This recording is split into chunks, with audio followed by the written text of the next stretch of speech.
Yeah, well, first of all, I feel definitely that we have to treat everybody unequal. Because what we are doing at the moment in education is treating everybody like they are average. We are aiming our lessons to a group, and we are aiming that at the average level. So if I ask parents, is your son average? Nobody puts his hand in the air. So that's why I say we have to treat them unequal. What I also see in education is that we are looking in the wrong direction. We are looking into how to organize education and what are these building blocks we have. So I think we are a bit institutionalized, all of us. We're used to putting these blocks in certain orders, and by that we are aiming at average.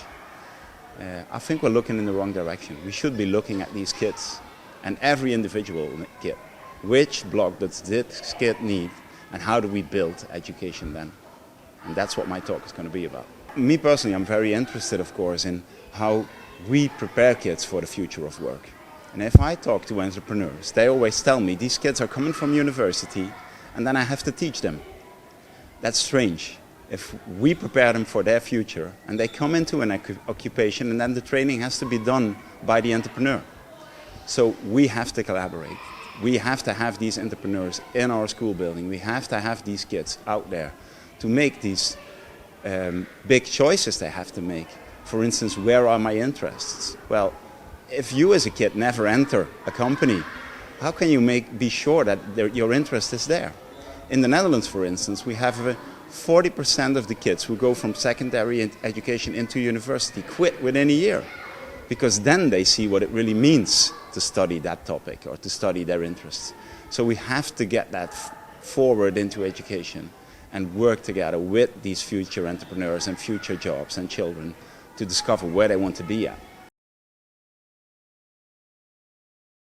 Learning environments are essentially very simple in school. If we look back 150 years, a learning environment was a box. So if you want to keep people in the box, it's perfect. But I believe we want to get kids out there.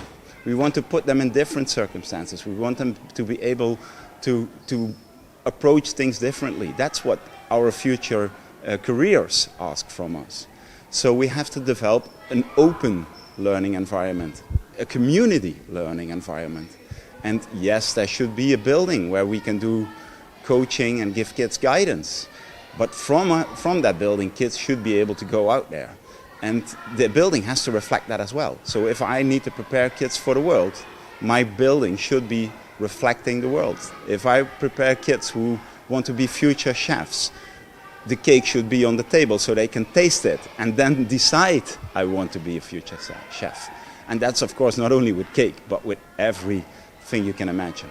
Because of what we were doing at Agora, where we asked kids, what do you want to make, do or learn? And approached our education from there. So we didn't have any systems in, just ask them that questions and go from there. A lot of interest from other people came as well. And I was fortunate enough to travel a little bit because of that. So I'm working with Green School South Africa, for instance, very interesting, a fully sustainable school, collaborating with the kids. So these kids know where their food comes from. They are making it themselves in between classes.